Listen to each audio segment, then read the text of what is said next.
Okay अभी मैं discuss करने जा रहा हूँ आपके साथ planning, sketching, scripting, story boarding and concept art पे। तो स्टोरी बोर्ड आपको क्यों ज़रूरी है? क्योंकि इसी के थ्रू आपके मूवी, जितने भी हम लोग मूवी देख रहे हो, ये सारे मूवीज़ जो बनने का प्रोसेस होता है, तो फर्स्ट होता है आपका स्टोरी बोर्ड। तो स्टोरी बोर्ड के अंदर आप लोग क्या क्या कर सकते हो? तो आपका टाइम सेव कर सकते हो, एक कॉन्सेप्चुअल थिंकिंग कर सकते हो, और इन्हीं के बेस आपके मूवी बनते हैं। तो इसके लिए आपको पहले स्टोरी बोर्ड सीखना बहुत ज़रूरी होता है। और हम लोग पहला जो पार्ट सिखाते हैं वो है स्टोरी बोर्ड। स्टोरी बोर्ड्स के थ्रू आप लोगों के सारे कॉन्सेप्ट क्लियर होते हैं, कैमरा के साथ, वीडियो के साथ। फिर आप यहाँ पे जाते हो नेक्स्ट स्टेज। ओके, तो हम लोग अभी डिस्कस करते हैं सेकंड स्टेज के बारे में। जो सेकंड स्टेज हमारा है वो है स्टाइलाइज कैरेक्टर विथ वर्कफ्लो। जैसे आप स्क्रीन पे देख रहे हो कि आपके सामने एक कैरेक्टर बनाया हुआ है। तो ये जो कैरेक्टर स्टेज होता है वो होता है आपका प्रोडक्शन।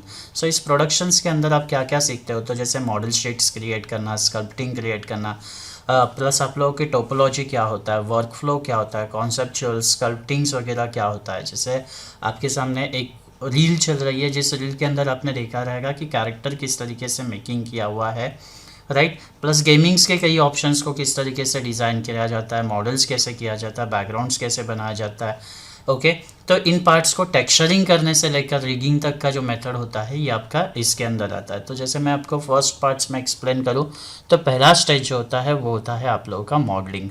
ओके, तो ये कैरेक्टर्स को मॉडल कैसे किया जाता है? तो मॉडल करने के लिए सबसे पहले डिज़ाइन कॉन्सेप्चुअल डिज़ाइन, जिसके अंदर आपके दो पार्ट्स होते हैं। एक होता है इनऑर्गेनिक मॉडल, एक होता है ऑर्गेनिक। तो कैरेक्टर मॉडल्स के अंदर जब आप डिज़ाइन करते हो, तो उस कैरेक्टर मॉडल्स के लिए आपको ऑर्गेनिक मॉडल्स के अंदर कन्वर्ट, कैरेक्टर मॉडल जो होता है वो आप लोगों का ऑर्गेनिक मॉडल्स के अंदर कन्वर्ट होता है। इसके लिए सबसे पहले कैरेक्टर डिज़ाइन करने से पहले कॉन्सेप्चुअल थिंकिंग या फिर उस कैरेक्टर्स का स्केच बनाना बहुत ज़रूरी होता है। तो किस तरीके से ये आपके स्क्रीन पे कॉन्सेप्चुअल्स क्रिएट किए गए हैं। उसके बाद जो आप लोगों का सेकेंड स्टेज होता है वो होता है modelling.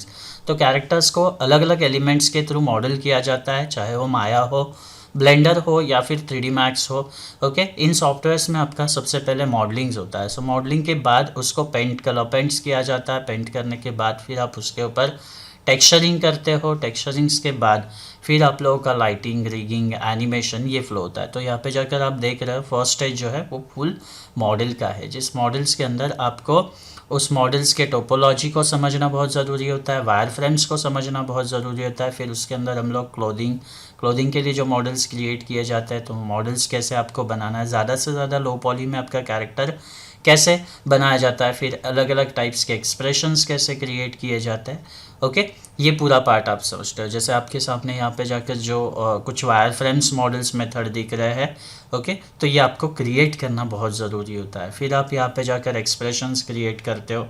Okay, facial expressions create करने के लिए आपको अलग अलग टाइप्स के टेस्टिंग्स होते हैं। फिर आप लोगों का रिगिंग मेथड आता है, जिस रिगिंग मेथड के अंदर आपको ये एसेट स्टाइलिंग्स क्रिएट करना पड़ता है। फिर आप लोगों को यहाँ पे जाकर फ़्लो क्या होता है, तो ये फ़्लो के हिसाब से आपके वायर फ्रेम्स बनाए गए हैं, और उसी के थ्रू आपका यूवी अनरैपिंग होता है। यूवी अनरैपिंग मतलब जहाँ पे स्किन टेक्सचर्स वगैरह अप्लाई होते हैं बॉडी के ऊपर, स्किन के ऊपर। जब आप लोग टेक्सचरिंग करते हो या फिर मटेरियल्स अप्लाई करते हो, तो उसके लिए आपको किस तरीके से आपके बॉडी को पर्टिकुलर पार्ट्स में डिवाइड करना है एंड अनवरैपिंग करना है, जिसे बोला जाता है यूवी अनवरैप करना।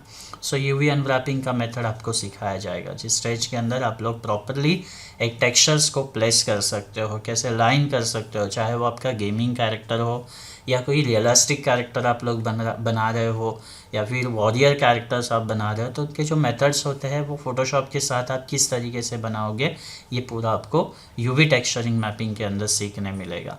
ओके, तो आपके सामने स्क्रीन है, उस स्क्रीन के अंदर आप देख रहे हो कि किस तरीके से कुछ पार्ट्स है, जिस पार्ट्स को यहाँ पे अलाइन किया गया है, एंड देन किस तरीके से कुछ कलर प्लेट्स बनाए गए हैं। सो इस पार्ट्स के बाद यहाँ पे जाकर आपका प्रॉपर टेक्सचरिंग होता है। तो ये टेक्सचरिंग करने के बाद वाला जो नेक्स्ट मेथड होता है वो होता है आप लोगों का लाइटिंग पार्ट्स, जो कि स्किन टेक्सचर्स, लाइटिंग, पेंटिंग्स के साथ आपको इसे एडजस्ट करना होता है।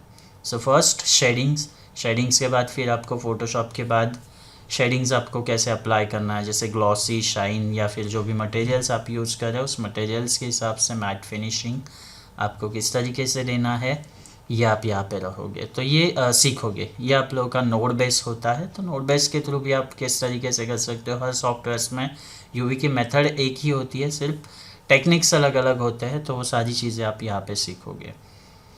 ओके, उसके बाद आप लोगों का पोस्ट टेस्टिंग होता है, स्किनिंग, जो स्किन के साथ बोन के साथ यहाँ पे जाकर बॉडी आपकी रीक की जाती है फॉर एनिमेशन। ओके, तो ये एनिमेशन करने के लिए जो स्टेज होता है इसे बोला जाता है रीक पोजिशंस। तो जैसे कुछ कंट्रोलर्स, कुछ एलिमेंट्स आपको दिखाई दे रहे हैं जिनके थ्रू ये एनिमेशन हो रहा है।